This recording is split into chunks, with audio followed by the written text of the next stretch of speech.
Fais ce qui est difficile volontairement. Choisis l'effort, pas la facilité.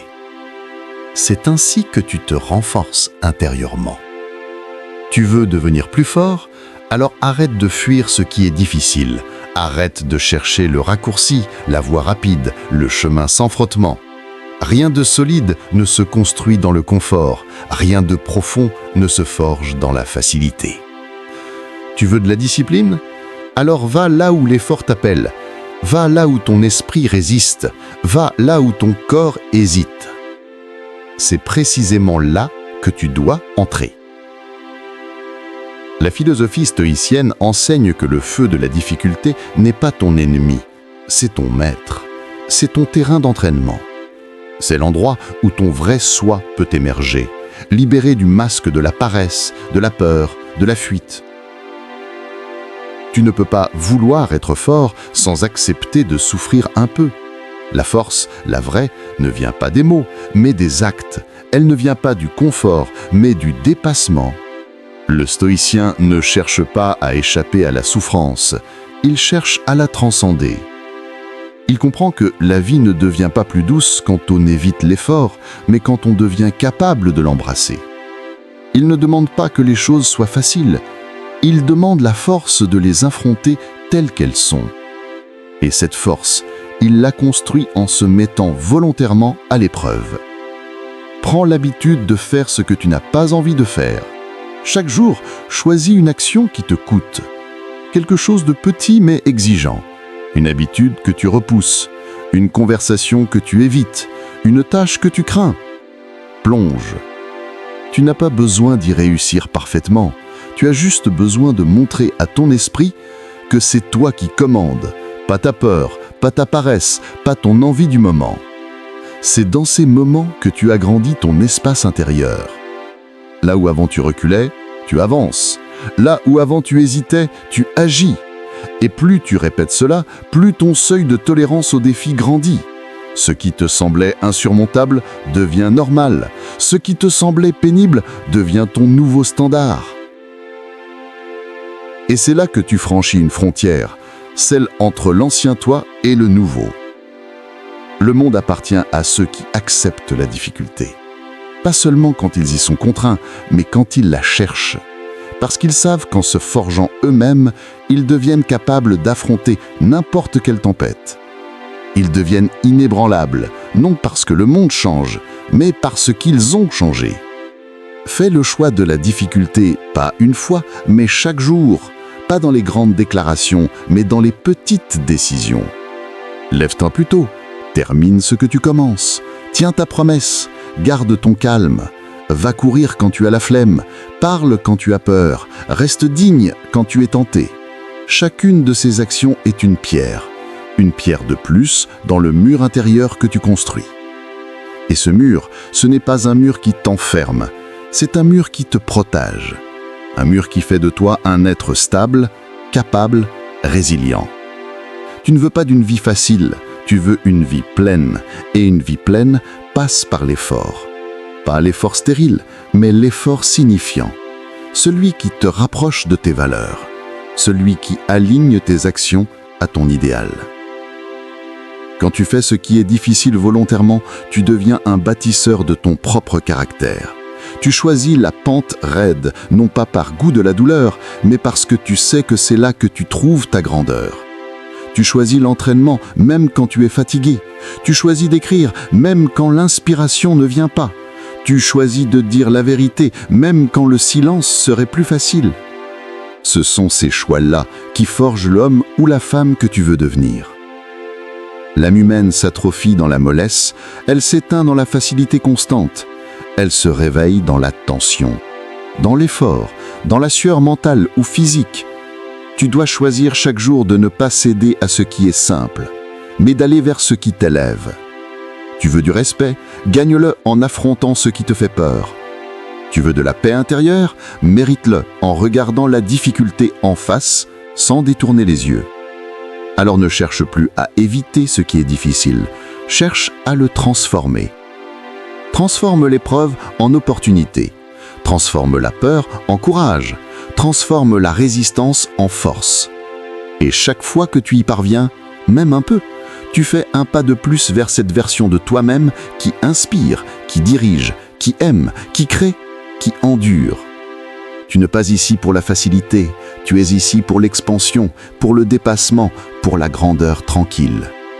Et cette grandeur, tu la gagnes, un acte à la fois, une victoire invisible après l'autre, par la pratique volontaire de la difficulté, par le choix répété de ce qui élève. Contrôle ce que tu peux. Concentre-toi uniquement sur tes actions, pas sur les résultats ou ce qui échappe à ton contrôle. Tout commence par cette prise de conscience simple mais révolutionnaire. Tu ne contrôles pas tout. Et ce n'est pas une faiblesse, c'est une libération. Le stoïcien ne cherche pas à plier le monde à sa volonté. Il cherche à aligner sa volonté avec ce qui dépend de lui. Il comprend que l'univers ne lui doit rien. Il ne mendie ni chance ni pitié. Il se concentre sur l'essentiel, sa propre attitude, ses choix, ses pensées, ses actions. Le reste, il l'observe, il l'accepte, il l'accueille sans plier sous la frustration. La pluie tombe, les gens trahissent, les plans échouent, la maladie frappe, les événements surviennent sans demander la permission. Mais toi, au milieu de tout cela, tu restes souverain dans ton domaine. Tu gardes ton cap, tu fais ta part pleinement, honnêtement, avec intensité. Tu n'as pas besoin de contrôler l'issue pour donner le meilleur de toi-même. Tu n'as pas besoin de garantie pour agir avec grandeur. Si ton effort est sincère, si ton intention est droite, alors tu as déjà gagné quelque chose d'invisible mais immense. La paix intérieure. Ce calme puissant que rien ni personne ne peut acheter ou t'enlever. Le stoïcien appelle cela la tranquillité de l'âme. Arrête de te disperser dans ce que tu ne peux pas changer. Tu n'es responsable de ce que les autres pensent, disent ou font. Tu n'es responsable des circonstances, mais tu es pleinement responsable de ta réponse. Et dans cette réponse, tu peux placer ta fierté, ton honneur, ta dignité. Tu peux devenir fort non pas parce que tout va bien, mais parce que tu restes droit, même quand tout va mal. Il y a une puissance extraordinaire dans cette maîtrise. Elle ne fait pas de bruit, elle ne s'affiche pas. Elle se sent dans le calme d'un regard, dans la constance d'un engagement, dans la simplicité d'une action juste. C'est cette puissance que tu développes à chaque fois, que tu refuses de te plaindre pour te concentrer sur ce que tu peux faire, maintenant, ici, à ton niveau. Tu veux plus de justice? Sois juste. Tu veux plus de paix? Sois en paix. Tu veux plus de vérité? Sois vrai. Tu veux réussir? Donne ton maximum sans t'attacher au résultat. Parce que le résultat ne t'appartient jamais entièrement. Mais l'effort, lui, sera toujours ton domaine. Et c'est là que ta vraie liberté commence. Regarde autour de toi. Combien de personnes se perdent à vouloir changer les autres, à ressasser le passé, à s'inquiéter de l'avenir, à s'épuiser dans des comparaisons stériles. Toi, refuse cette distraction. Reviens à toi. Reviens à ton cercle de pouvoir. Ce que tu penses, ce que tu dis, ce que tu fais. Là est ta vraie liberté. Là est ton véritable royaume. Chaque jour, tu as le choix. Laisser ton énergie fuir vers l'extérieur ou la canaliser vers ce que tu maîtrises. Tu peux râler ou tu peux te redresser. Tu peux accuser ou tu peux avancer. Tu peux subir ou tu peux construire. Le monde extérieur restera incertain, instable, imprévisible, mais ton monde intérieur, lui, peut devenir inébranlable. La discipline naît de ce recentrage. Elle naît quand tu décides de vivre intensément l'instant présent. Pas dans l'attente d'un résultat, mais dans l'engagement total à faire ce qui est juste, ici et maintenant. Tu écris, tu t'entraînes, tu travailles, tu pardonnes, tu apprends, non pas parce que tu es sûr du succès, mais parce que c'est ce que l'homme ou la femme que tu veux être ferait. Le stoïcien ne cherche pas la perfection, il cherche la cohérence. Et cette cohérence se construit dans le choix volontaire de l'action juste, sans condition, sans attente. Il comprend que la vie est une série d'occasions de répondre avec sagesse, force et amour, peu importe ce que la vie envoie. N'attends pas que tout soit parfait pour agir avec excellence. N'attends pas que tout le monde t'encourage pour persévérer. N'attends pas que les résultats soient visibles pour rester engagé. La vraie grandeur réside dans ta capacité à maintenir ton intégrité, même quand personne ne regarde, même quand les résultats se font attendre, même quand le doute s'infiltre. C'est cela que tu peux contrôler, et cela suffit pour transformer ta vie. Tu peux décider de ta posture, tu peux choisir ton langage intérieur, tu peux poser des actes nobles, même dans les petites choses. Et c'est cette accumulation de choix maîtrisés, conscients, alignés, qui finit par créer une force que rien ne peut briser. Souviens-toi de ceci, la vie ne te demandera jamais de contrôler l'univers. Elle te demande juste d'être pleinement toi-même dans chaque circonstance. Et si la seule chose qui t'empêchait de devenir exceptionnel, c'était ton refus de te regarder en face, chaque soir? Clarifie tes valeurs. Sache ce qui compte vraiment pour toi. Agis en accord avec tes principes. Tu ne peux pas être discipliné si tu ignores pourquoi tu dois l'être. La discipline ne naît pas dans le vide. Elle est le fruit d'une vision claire, d'un feu intérieur nourri par des valeurs profondes. Tes valeurs sont ta boussole. Sans elles, tu es une barque dérivant au gré des vagues, des humeurs, des tentations et des opinions extérieures. Demande-toi chaque matin, qu'est-ce qui compte réellement pour moi? Est-ce la vérité? L'excellence? La paix intérieure? La loyauté? L'honnêteté? Le courage? La maîtrise de soi? Pose ces mots devant toi comme des pierres sur un chemin. Ils ne sont pas décoratifs, ils sont là pour guider tes pas quand le brouillard de la facilité et du doute t'envahit.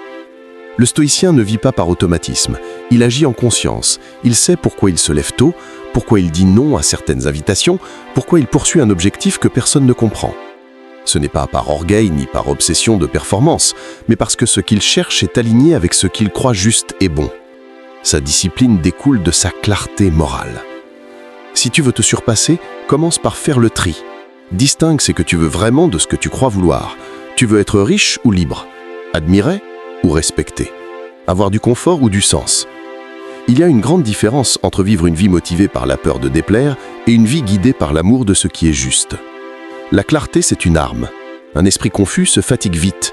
Il se disperse, il doute, il saute d'un objectif à un autre, comme une abeille sans ruche. Mais un esprit clair, lui, avance droit. Même au ralenti, il peut dire non sans remords, il peut résister sans haine, il peut échouer sans perdre la tête. Parce qu'il sait pour qui, pourquoi il agit. Les valeurs ne sont pas de simples mots affichés sur un mur ou partagés dans une bio. Ce sont des principes que tu acceptes de suivre même quand c'est difficile. C'est là que la discipline devient sacrée. Refuser de mentir quand c'est plus facile, travailler dur même quand personne ne regarde, respecter ta parole même quand l'envie de renoncer est forte. Chaque fois que tu restes fidèle à tes valeurs, tu gagnes en force intérieure. Et c'est cette force-là qui rend inébranlable. Ce n'est pas une question de perfection, c'est une question d'alignement. Même un pas lent, s'il est dans la bonne direction, est un pas vers la grandeur.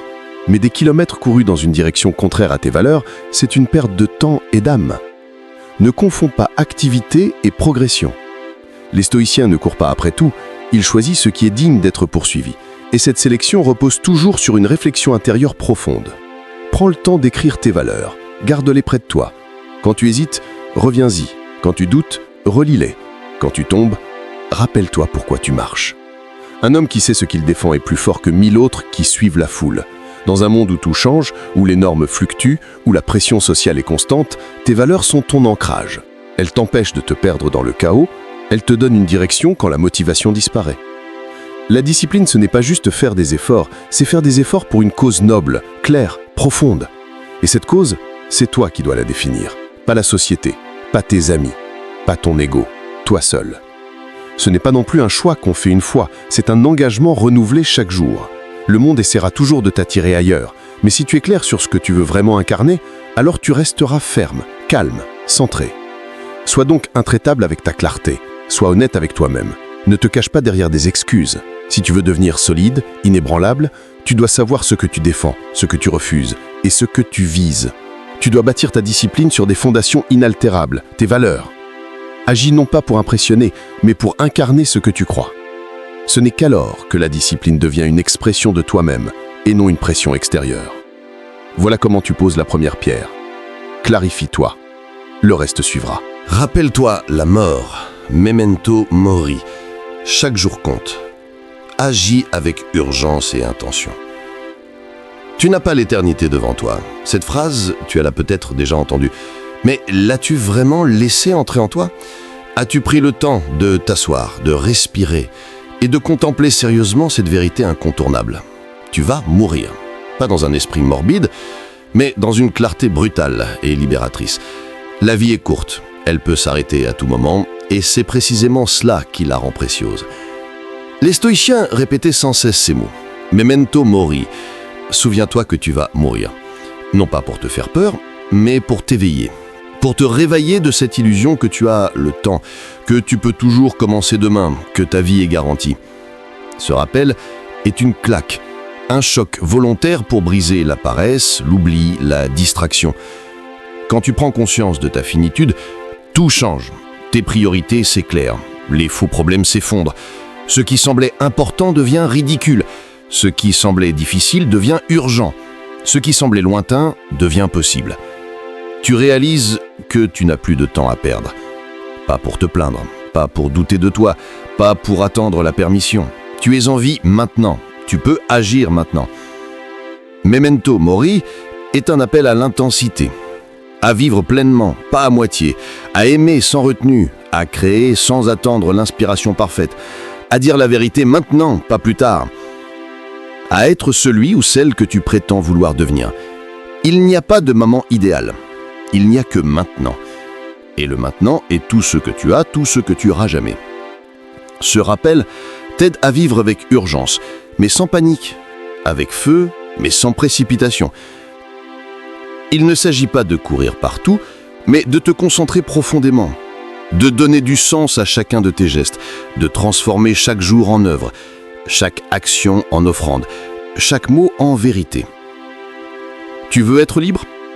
Commence par accepter que tout peut s'arrêter demain. Alors vis aujourd'hui comme si c'était le dernier jour pour laisser une trace noble, utile, forte. Chaque lever de soleil est une nouvelle chance.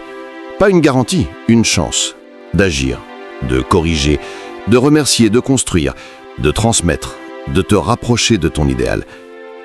Et chaque coucher de soleil est un rappel, un jour de moins. Alors comment veux-tu le vivre? Ceux qui vivent avec la mort en tête ne sont pas tristes. Ils sont en feu. Ils brillent parce qu'ils ont compris que l'ombre de la fin rend la lumière du présent plus belle. Ils ne fuient pas leur mortalité, ils l'embrassent. Et dans cet acte, ils deviennent immortels à leur manière, car ils laissent une trace, par leur discipline, par leur exemple, par leur courage de vivre chaque jour avec intensité. Ne repousse pas ton réveil spirituel, ne remets pas à demain la décision d'être meilleur, plus vrai, plus courageux. L'instant parfait ne viendra jamais. La vie est imparfaite, elle est incertaine, elle est fragile, mais c'est cette fragilité même qui lui donne sa valeur. Agis comme si ta vie en dépendait, parce qu'elle en dépend vraiment. Ceux qui vivent avec cette conscience deviennent différents. Leur regard est plus intense, leurs paroles plus pesées, leur présence plus entière. Ils ne s'éparpillent pas dans 1000 activités inutiles. Ils savent que leur temps est compté, alors ils le protègent. Ils ne cherchent pas à être occupés, mais à être vrais. Chaque projet, chaque rencontre, chaque effort devient sacré, car demain n'est pas promis. Memento mori, c'est aussi un filtre. Quand tu fais face à un choix difficile, demande-toi, si je devais mourir ce soir, quelle décision me rendrait fier? Si je n'avais plus que quelques semaines à vivre, est-ce que je passerais encore mon temps comme je le fais maintenant? Est-ce que je continuerais à me taire, à procrastiner, à faire semblant? Ce n'est pas un jeu, c'est ta vie. Et elle file, que tu en sois conscient ou non. Tu peux choisir de la gaspiller en attente, en distraction, en compromission. Ou tu peux choisir de la consacrer à ce qui compte. À l'amour, à l'excellence, à la vérité, à l'engagement, à la création, à la grandeur. Tu n'as pas besoin d'un autre signe, tu n'as pas besoin de plus de temps, tu as besoin de te réveiller. Memento mori n'est pas une menace, c'est un rappel d'amour. L'amour de la vie, L'amour de la vérité, l'amour de ce que tu peux encore accomplir si tu arrêtes de dormir les yeux ouverts. Que vas-tu faire de ce jour, de ces prochaines heures, de cette énergie que tu as encore dans ton cœur et ton corps? Tu peux les gaspiller ou tu peux les transformer. C'est ton pouvoir, c'est ton devoir, c'est ton destin. Ignore les distractions et les plaisirs inutiles. Apprends à différer les gratifications pour rester centré sur tes objectifs. Si tu veux devenir fort, tu dois apprendre à dire non. Non à tout ce qui t'éloigne de ta vision. Non à tout ce qui consomme ton énergie sans nourrir ta mission. Non à la facilité brillante mais vide. Le monde moderne est un piège à volonté. Tout est conçu pour capter ton attention, voler ton temps, fragmenter ton esprit. Les notifications, les réseaux sociaux, le divertissement sans fin, les plaisirs instantanés. Si tu ne décides pas de te concentrer, tu seras constamment dispersé. Si tu ne choisis pas ce qui est important, tout semblera urgent. Le stoïcien vit avec intention. Il n'est pas un esclave de ses envies. Il ne laisse pas le plaisir guider ses journées. Il prend du recul. Il observe ce qui l'attire et se demande « Est-ce utile? Est-ce aligné avec mes buts? Est-ce que cela m'élève ou m'endort ?» Tu veux maîtriser ta vie? Commence par maîtriser ton attention. Ce sur quoi tu te concentres façonne ce que tu deviens. Chaque fois que tu cèdes à une distraction, tu donnes une part de toi. Une part de ton énergie, de ta clarté, de ta force. Et chaque fois que tu résistes, tu reprends le contrôle. Tu redeviens maître de toi-même. Tu construis une discipline silencieuse mais puissante. Tu t'entraînes à choisir ce qui compte vraiment, pas ce qui te soulage temporairement. Différer la gratification, c'est comprendre que le vrai plaisir vient après l'effort. C'est refuser la facilité immédiate pour une satisfaction plus profonde, plus durable, plus noble. Ce n'est pas se priver, c'est se libérer. Se libérer de l'addiction à l'instant, se libérer de la compulsion, se libérer du besoin d'être constamment stimulé. Le stoïcien sait que le plaisir contrôlé n'est pas un ennemi, mais le plaisir subi est une prison. Quand tu regardes un écran pendant des heures sans but, ce n'est pas de la détente, c'est de la fuite. Quand tu te gaves de nourriture ou de distraction pour éviter un inconfort intérieur, ce n'est pas du confort, c'est une anesthésie. Et plus tu répètes ces choix, plus ta volonté s'effrite, plus ta clarté se brouille. Tu deviens passif, tu consommes ta vie au lieu de la créer. Reprendre le contrôle, c'est apprendre à t'arrêter, à respirer, à observer, à choisir. Tu n'as pas besoin de répondre à toutes les sollicitations. Tu n'as pas besoin de céder à chaque envie. Tu es plus fort que ça. Tu es capable de regarder une tentation en face et de dire « pas maintenant, pas toi, pas aujourd'hui ». Ce pouvoir, tu l'as. Il dort peut-être, mais il est là. Il attend d'être réveillé. Et tu le réveilles chaque fois que tu poses ton téléphone pour lire, chaque fois que tu choisis le silence plutôt que le bruit, chaque fois que tu travailles pendant que les autres cherchent à s'amuser, chaque fois que tu avances vers ton objectif, même si une partie de toi veut juste se détendre. Ce n'est pas un combat contre le plaisir, c'est un combat pour ton autonomie, pour ton focus, pour ta mission. Les plus grands accomplissements demandent une concentration intense. Et cette concentration n'est possible que si tu apprends à écarter ce qui est secondaire, ce qui brille mais ne nourrit pas, ce qui attire mais n'édifie pas. Sois sélectif avec ton temps. Il est ta ressource la plus précieuse. Ne le donne pas à la première distraction venue. Ne l'échange pas pour un plaisir éphémère. Tu n'es pas obligé de répondre à tout, de voir tout, de savoir tout. Tu es obligé de construire la vie que tu veux. Et cela demande des choix, des sacrifices, des silences, des heures de solitude fertile. Garde en tête cette question. Est-ce que cela me rapproche ou m'éloigne de ma mission? Chaque distraction te coûte. Chaque petit plaisir volé au présent peut te voler un grand plaisir futur. Tu veux réussir? Sois capable de retarder ta récompense, de travailler aujourd'hui pour récolter demain, de semer dans la douleur pour moissonner dans la joie. La discipline, c'est savoir ce que tu veux le plus, pas ce que tu veux maintenant. C'est choisir l'essentiel plutôt que l'immédiat. C'est vivre avec intensité, pas avec agitation. Apprends à aimer l'effort silencieux. Apprends à goûter la satisfaction du travail accompli. Apprends à t'ennuyer sans fuir. Apprends à rester avec toi-même sans chercher à te fuir. Plus tu pratiques cela, plus tu deviens rare. Un esprit concentré est une force dans un monde distrait. Une âme disciplinée est une lumière dans une époque confuse. Un être qui se contrôle inspire 1000 fois plus d'autres qui se perdent dans le bruit. Et cette force, cette lumière, cette clarté, tu peux la bâtir. Pas à pas, choix après choix, minute après minute. Ferme la porte aux distractions et ouvre la voie à ta grandeur. Le monde n'a pas besoin de plus de consommateurs, il a besoin de bâtisseurs, et tu peux être l'un d'eux à condition d'avoir le courage de renoncer à ce qui t'endort pour embrasser ce qui te forge. Choisis ce qui est difficile mais formateur. Choisis ce qui est simple mais vrai. Choisis ce qui te grandit. Même si cela demande de différer la joie, tu découvriras qu'elle sera 1000 fois plus belle quand elle sera méritée. Accepte l'inconfort avec calme. Le stoïcien voit la difficulté comme un terrain d'entraînement, pas un problème.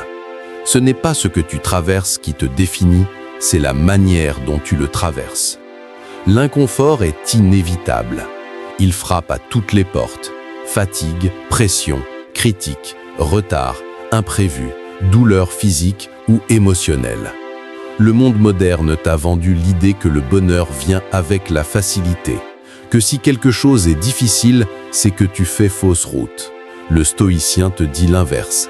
L'inconfort est une opportunité, pas une erreur. C'est un miroir. Il te montre où tu en es, ce que tu crains encore, ce que tu refuses d'affronter, ce qui en toi a encore besoin de maturité. Quand tu changes ta perception de l'inconfort, tu changes ta manière de vivre. Tu cesses de fuir, tu cesses de t'agiter, tu cesses de t'effondrer dès que le vent souffle. Tu apprends à rester droit même quand tout vacille autour de toi. Tu apprends à respirer au milieu de la tempête. Tu deviens calme, non parce que tout va bien, mais parce que tu as appris à rester stable dans le chaos. Accepter l'inconfort ne veut pas dire aimer la souffrance. Cela veut dire l'accueillir sans résistance inutile. Cela veut dire « je suis ici et je vais traverser cela avec dignité ». Cela veut dire « cette douleur est là, mais elle ne me contrôle pas ». Cela veut dire « ce n'est pas agréable, mais c'est utile ». C'est un terrain d'apprentissage, une forge intérieure, un test silencieux. Chaque inconfort est un professeur déguisé. Il t'apprend la patience, l'endurance, l'humilité, la clarté, la force d'âme. Si tu l'écoutes, il te transforme. Si tu le refuses, il te poursuit. La fuite de l'inconfort est une course sans fin. Tu peux changer de ville, de relation, de travail, mais tant que tu n'as pas appris à rester en paix avec ce qui dérange, tu restes esclave de tes circonstances. Les plus grandes transformations viennent de ces moments où tu choisis de rester. Rester dans l'effort, rester dans le silence, rester dans le manque, non pas par faiblesse, mais par force, parce que tu sais que tu peux traverser sans te briser, parce que tu as choisi de te forger, pas de te fuir. Tu veux devenir plus calme? Ne cherche pas à contrôler l'extérieur, apprends à t'ajuster à ce qui vient, à accepter sans subir, à transformer sans te plaindre. L'eau prend la forme du vase, mais elle reste fluide, souple, puissante. Sois comme l'eau, adaptable mais inarrêtable, doux mais déterminé, silencieux mais fort. L'inconfort est l'endroit où la croissance commence. Il est la frontière entre ce que tu es et ce que tu peux devenir. Plus tu le redoutes, plus il te limite. Plus tu l'acceptes, plus il t'ouvre des portes. Le calme intérieur ne vient pas de l'absence de défi. Il vient de ta capacité à ne pas te laisser définir par le défi. Tu peux ressentir la peur sans la laisser te paralyser. Tu peux ressentir la douleur sans la laisser te dominer. Tu peux ressentir la pression sans la laisser te faire dévier. Le stoïcien ne cherche pas une vie sans obstacles. Il cherche une âme capable de les franchir. Il ne prie pas pour l'aisance, mais pour la force. Et cette force, tu peux la bâtir, jour après jour, en choisissant de ne plus fuir l'inconfort, mais de l'utiliser comme un levier, un test, un terrain d'entraînement. Chaque fois que tu restes debout alors que tu aurais pu t'effondrer, tu gagnes en puissance. Chaque fois que tu gardes ton calme alors que tout pousse à réagir, tu gagnes en maîtrise. Chaque fois que tu acceptes une situation difficile sans te lamenter, tu gagnes en profondeur. Et ce sont ces victoires invisibles qui bâtissent ton être. Personne ne peut t'enlever cette force, Personne ne peut te l'apprendre à ta place. Tu dois l'expérimenter. Tu dois la vivre. Tu dois, chaque jour, te mettre volontairement dans des situations où l'inconfort devient une habitude. Cela peut être physique, l'entraînement, le froid, la fatigue. Cela peut être mental, l'ennui, l'attente, le rejet. Toutes ces choses peuvent soit t'affaiblir, soit te fortifier. Tu décides. Tu n'es pas fait pour l'immobilisme. Tu es fait pour avancer même quand c'est rude. Tu es fait pour progresser même quand tu doutes. Tu es fait pour encaisser et ensuite sourire, te redresser, continuer. L'inconfort n'est pas une punition, c'est une purification. Il retire ce qui est faux, ce qui est fragile, ce qui est superficiel. Il révèle ce qui est réel, ce qui est solide, ce qui est éternel en toi. Plus tu avances dans cette voie, plus tu deviens libre, libre de l'opinion des autres, libre des circonstances, libre de la peur. Tu deviens calme dans la tempête, présent dans le chaos, stable dans l'agitation. Tu n'as plus besoin que les choses soient parfaites pour être en paix. Ta paix devient ton choix, ton pouvoir, ton ancrage.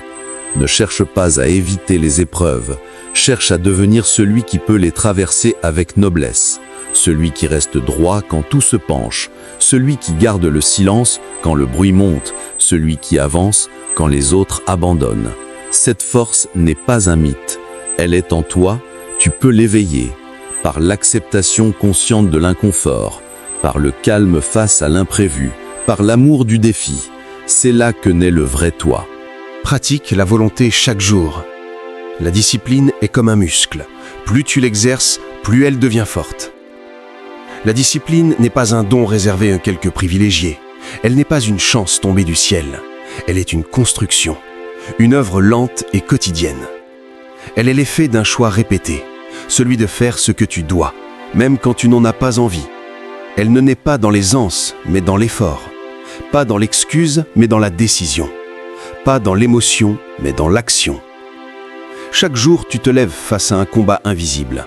C'est un combat contre la paresse, la distraction, la peur, le doute, la voix en toi qui te murmure d'attendre demain.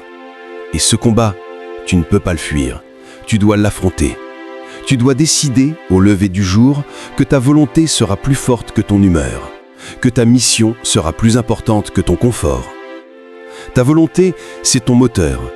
Elle est cette étincelle intérieure qui te pousse à faire ce qui est juste, même quand personne ne regarde, même quand tout semble lent, dur, silencieux. Elle est ton bras armé contre la procrastination, ta lumière quand la fatigue s'installe, ton feu quand le monde refroidit ton élan. Et comme tout muscle, elle se développe à travers l'effort répété. Tu n'as pas besoin de commencer grand, tu as besoin de commencer. Commencer à te lever à l'heure fixée, commencer à tenir ta parole, commencer à t'entraîner, à lire, à écrire, à créer. Même un petit pas, s'il est répété, devient une force colossale. La volonté n'aime pas les grands discours, elle aime les petits actes constants. Quand tu choisis de respecter ton engagement, même quand tu es fatigué, tu gagnes en puissance. Quand tu refuses une gratification immédiate pour une victoire future, tu gagnes en contrôle. Quand tu avances malgré les doutes, tu gagnes en confiance. Et chaque victoire intérieure, aussi minuscule soit-elle, élève ton âme. Tu veux être fort? Apprends à dominer tes impulsions. Tu veux réussir? Apprends à faire ce qui est nécessaire, pas seulement ce qui te plaît. Tu veux être libre? Apprends à dire non à tes faiblesses. Chaque fois que tu résistes à une tentation, que tu choisis le chemin difficile, que tu fais ce que tu dis, tu deviens plus solide, tu deviens plus rare, tu deviens plus vrai. Le monde t'invite chaque jour à céder, à remettre à plus tard, à trouver des excuses, à baisser les bras. Mais toi, tu peux faire un autre choix. Tu peux te rappeler que ta volonté est ton pouvoir et que chaque jour est une opportunité de l'entraîner. Tu ne maîtrises pas ce que tu ressens, mais tu peux maîtriser ta réaction. Tu ne choisis pas les conditions, mais tu choisis ton attitude. Le stoïcien ne fuit pas la difficulté, il l'utilise, il la transforme en outil de croissance. Il sait que ce n'est pas l'environnement qui crée la discipline, mais la rigueur intérieure. Il sait que les grandes victoires sont bâties sur de petites habitudes. Il sait que la constance est plus puissante que l'intensité passagère. Alors choisis une chose aujourd'hui, une seule, et tiens-la. Répète-la demain, puis après-demain, et laisse le temps faire son œuvre. Brique après brique, tu construis une force de caractère qui ne tremble pas devant l'effort, qui ne cherche plus d'excuses, qui agit parce que c'est ce qu'il faut faire. Fais de ta volonté une habitude. Crée une routine sacrée, une structure qui te soutient quand la motivation s'efface. Parce que la motivation est instable, mais la discipline est stable. Elle est froide, calme, claire. Elle ne dépend pas de ton envie, elle dépend de ta décision. Une décision quotidienne, intime, lucide. Et si un jour tu échoues, relève-toi, reprends ton entraînement. Ne te juge pas, apprends, ajuste, continue. La volonté ne réclame pas la perfection, elle réclame la persévérance. Elle s'enrichit de tes erreurs autant que de tes succès, à condition que tu continues d'avancer. Rappelle-toi que tu n'as pas à faire tout d'un coup. Tu as juste à gagner la bataille du jour, puis celle de demain, et ainsi de suite. Pas à pas, tu deviens fort. Pas à pas, tu te rapproches de la version la plus haute de toi-même. Et cette version n'est pas faite de talent ou de chance, mais de discipline, de courage, de volonté. C'est dans les petits choix silencieux que se forge la grandeur. Dans ces moments où tu pourrais céder, mais où tu tiens bon. Dans ces matins où tu préférerais rester au lit, mais où tu te lèves. Dans ces soirs où tu pourrais tout lâcher, mais où tu termines ce que tu as commencé. C'est là que tu deviens inarrêtable. C'est là que tu deviens libre. 8. Réfléchis chaque soir à tes actions. Qu'as-tu bien fait, mal fait? Que peux-tu améliorer demain? Il y a une puissance immense dans le simple fait de s'arrêter, de se taire, de fermer les yeux et d'entrer en soi. Chaque jour que tu vis est une occasion de progresser, mais cette progression ne peut être réelle que si tu prends le temps de l'observer, de l'évaluer. Les stoïciens pratiquaient l'examen de conscience quotidien, non pas comme une routine banale, mais comme un acte sacré. Une rencontre honnête avec soi-même. Quand la journée s'achève, pose-toi, éteins le bruit. Laisse tomber les écrans, les distractions, les masques, et interroge-toi. Qu'ai-je qu'à aujourd'hui de juste, de bon, d'utile? Ai-je été à la hauteur de mes valeurs? Ai-je servi mes objectifs ou bien me suis-je laissé dériver? Cette démarche n'est pas un jugement mais une lucidité, une lumière que tu poses sur ta vie pour la voir vraiment, sans illusion. Ce rituel te reconnecte à ton chemin. Il t'empêche de vivre en mode automatique. Il t'oblige à redevenir auteur de ta vie, pas spectateur. Tu redeviens responsable, centré, vivant. Ce que tu ne regardes pas, tu ne peux pas corriger. Ce que tu ignores finit par te dominer. Mais ce que tu confrontes avec honnêteté, tu peux le transformer. Demande-toi, ai-je été utile aujourd'hui? Ai-je parlé avec bienveillance ou avec orgueil? Ai-je perdu du temps ou l'ai-je investi? Ai-je nourri mon esprit ou simplement réagi au monde? Ai-je avancé vers mes buts ou me suis-je dispersé? Ces questions simples sont des leviers profonds. Elles t'aident à bâtir une discipline intérieure solide car elles te reconnectent à ce que tu veux vraiment. Chaque soir, tu peux corriger ta trajectoire, tu peux renforcer ta volonté, tu peux renforcer ton intégrité. Tu peux décider qu'au lieu de répéter les mêmes schémas, tu vas créer un nouveau rythme, un nouveau niveau, un nouveau toi. Ce travail invisible, personne ne le voit. Mais c'est ce travail-là qui détermine la qualité de ta vie, la force de ton esprit, la clarté de ton cœur. Même les plus grands guerriers tombent. Mais ce qui les rend puissants, c'est qu'ils se relèvent, analysent, apprennent, ajustent. Toi aussi tu peux faire ça. Chaque soir, tu peux te poser comme un stratège face à sa carte. Regarder ta journée, non avec colère ou honte, mais avec calme et lucidité, et te dire « voilà où j'ai gagné, voilà où j'ai flanché, voilà ce que je vais améliorer dès demain ». Ce processus demande du courage. Le courage de se voir tel qu'on est, sans masque, sans excuse, sans justification. Mais ce courage est libérateur, parce qu'il t'éloigne de la superficialité, il te rapproche de ton essence, il te connecte à ta propre grandeur. Tu n'as pas besoin de devenir quelqu'un d'autre. Tu dois simplement devenir plus toi, plus vrai, plus fort, plus conscient. Imagine si tu faisais cela chaque soir, sans faute, pendant 1 an. Imagine à quel point tu aurais grandi. Imagine la maîtrise, la paix intérieure, la confiance que tu aurais cultivée. Ce n'est pas magique, c'est intentionnel. Et c'est à ta portée. Il suffit de commencer, ce soir, de t'asseoir et de demander « Qui ai-je été aujourd'hui ?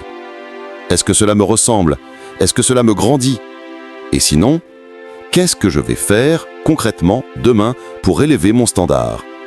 Celui qui apprend à se corriger chaque soir n'a plus besoin d'être corrigé par le monde. Il devient son propre guide, son propre juge, son propre entraîneur. Et cela, c'est le plus grand des pouvoirs. Parce que ce pouvoir ne dépend de personne d'autre que toi. Ce moment est une clé. C'est là que se joue ton évolution. Ce n'est pas dans les grandes décisions que tu changes, c'est dans les petits ajustements quotidiens. Une parole mieux choisie, une tentation évitée, un effort de plus, un silence gardé, une vérité dite avec courage. Tous ces détails forment ton caractère. Et si tu ne les observes pas, tu les répètes sans conscience. Chaque soir, tu as une chance de devenir plus fort, non pas en ajoutant quelque chose, mais en nettoyant ce qui te ralentit. Tu peux te libérer des erreurs en les regardant en face. Tu peux te pardonner en décidant sincèrement de faire mieux. Tu peux apprendre de toi comme un élève discipliné apprend de son maître. Sauf que ton maître, c'est toi. Toi en version plus lucide, plus exigeante, plus alignée. Ne t'endors pas sans avoir appris quelque chose de ta journée. Même les jours ratés ont un message à t'offrir. Peut-être as-tu cédé à la paresse, au découragement, à l'orgueil. C'est humain. Mais ce n'est pas une excuse pour rester au sol. L'examen du soir est une main tendue vers toi-même. Il te dit « Regarde, tu peux faire mieux. » Et tu vas faire mieux. Chaque soir, en prenant ce simple moment pour réfléchir à tes actions, tu construis une version de toi plus forte, plus vraie, plus disciplinée. N'attends pas que la vie te force à changer. Prends le contrôle maintenant. Commence ton examen de conscience ce soir et transforme ta routine en puissance. Ton futur toi te remerciera. Partage si tu es prêt à devenir maître de ta vie.